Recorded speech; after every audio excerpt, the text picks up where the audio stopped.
Good afternoon, everybody, and welcome back to Rob's Rig. We've got something new for the channel.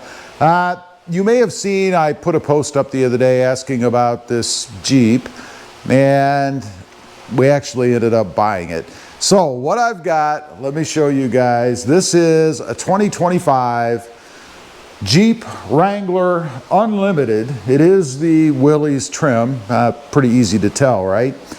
The way you see it, except for the running boards, which is what my wife wanted, and that little black lock cover, is the way that it came stock. So it came with these stock wheels, stock tires. And by the way, these tires, they're a Wild Peak Falcon, which I like, mud terrain. And size-wise, they're a 285/70/17. They are a little bit aggressive, as you can see, because they are a mud terrain, but that's okay. It rides really nice, feels really good. And speaking of feeling, it has a V6 naturally aspirated in it. We actually had driven the 4-cylinder turbo, which, by the way, is pretty darn quick itself. But the V6 just a smidge more powerful, I think. And that's what kind of tipped the scale, because we were looking at two different trucks. One was a Sport S, which had everything that we needed or wanted on it. And then there's this one, which has the V6. The Sport S was a Turbo 4.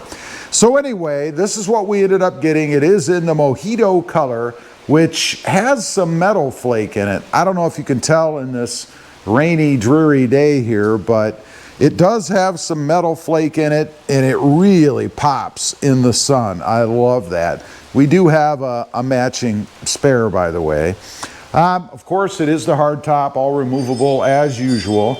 I'm going to do a little bit of a sticker rundown for you guys here in just a second. I'll let you know all the options and the cost and all that stuff. But let's just take a quick peek. It does have touchless entry, or keyless entry, I guess, and then the little button here, you can lock it up as you're walking away without having to touch your keys, as long as they're with you. The interior, pretty darn similar to what the Gladiator was. Still has this kind of corduroy cloth stuff. It's the only thing I'm not a fan of on the new Jeeps. But otherwise, pretty much the same. Of course, it's a 4x4. Again, we'll go over the options in just a second. One thing I noticed, and if you're in the market, there is a marked difference in backroom space between this and the Gladiator. You've got a lot more leg room and just overall room back here in the back. Really like that. And then, of course, we've got covered storage back here now. Let's go ahead and pop up the window. You guys can see plenty of room back here to haul, you know, whatever you want. Underneath, you've got a little kind of hidden storage compartment, unless you have the subwoofer back here, which we have had in the past. And then a little spot for all of the fasteners and things when you remove the top.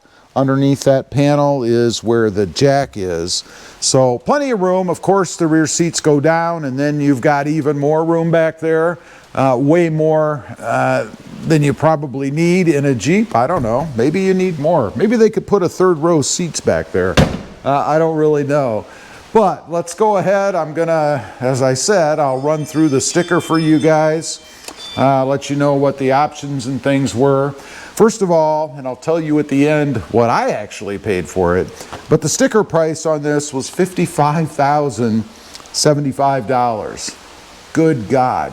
And if you ever watch my other channel, RobMotive, then you'll know I don't pay over 50 grand for a truck. So that should give you a little bit of a hint. But let's run through. It's a 4-door Willys, 4x4, of course.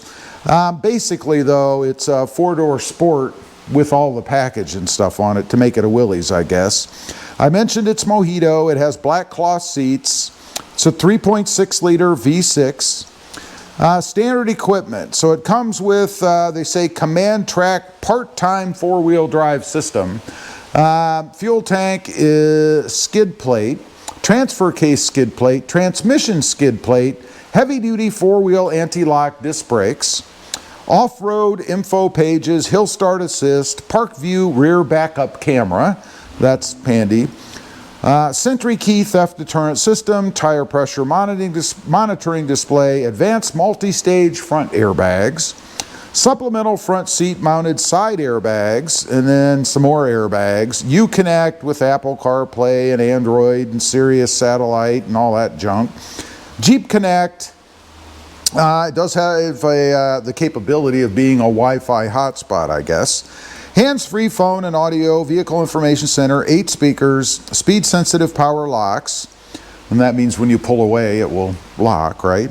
Power front windows with 1 touch down, and unfortunately still doesn't have 1 touch up. I wish it did. Full function media hub with 2 USB plus auxiliary port. Cluster is a 3.5-inch black and white display. Ambient LED lighting. 6-way manual adjustable driver's seat, 2-way manual lumbar adjustable driver's seat, and of course a manual passenger seat with none of that stuff on it. Basically goes front back and the seat will tilt up and back, or front and back.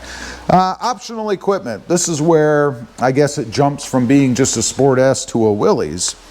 The Mojito Clear Coat exterior paint, that's a $595 option, by the way. Customer preferred package, 24W, 410 rear axle ratio, conventional differential front axle, true lock rear axle, sun visors with illuminated vanity mirrors, just to check your hair, power heated mirrors, which we don't need, premium wrap steering wheel, Willys suspension, 285/70R17 tires. There are mud terrains, as I mentioned. Off-road package plus mode, windshield with Corning Gorilla Glass. We'll be interested to see if that makes any difference. Me personally, I think it's just a gimmick.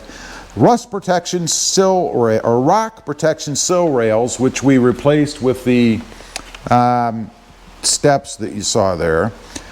Deep tint window, wait a minute, deep tint sunscreen windows. It does have a pretty good tint on it. I don't know if I even need to do anything to the fronts because like the backs, they're pretty well tinted too. So let's see, auxiliary switches. We finally have these auxiliary switches. Full speed forward collision warning plus, LED front fog lamps and reflector headlamps, daytime running lamps, LED accents, adaptive cruise control with stop, advanced brake assist, all-weather floor mats.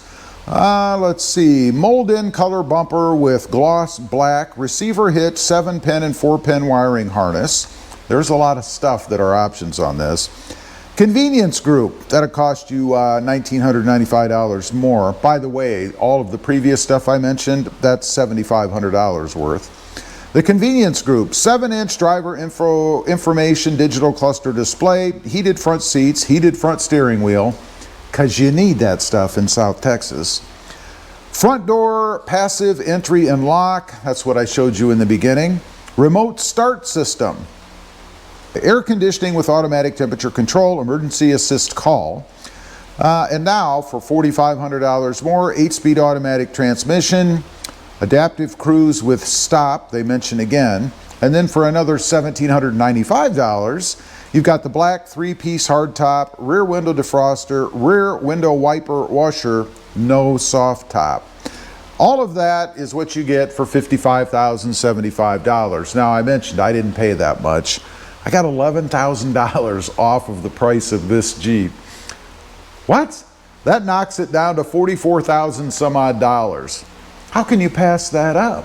And of course, it's because they're running specials and things. They're trying to reduce inventory, whatever. It's the end of the year. It's the holiday season. Let me tell you, if you're in the market for a Jeep, right now is the time to buy. Fuel economy, last thing I'll touch on. It gets 18 in the city and 23 on the highway. It's definitely not a fuel sipper, but that's okay. I didn't buy it to be a Tesla or a Prius. Anyway, that's it. That is the new Jeep for the channel. Love this thing. I think it's freaking awesome. Love the color of it, and it is a blast to drive. Leave a comment down below. Let me know what you think. Also, don't forget, click that subscribe button. Thanks for watching. Stay safe out there. Bye.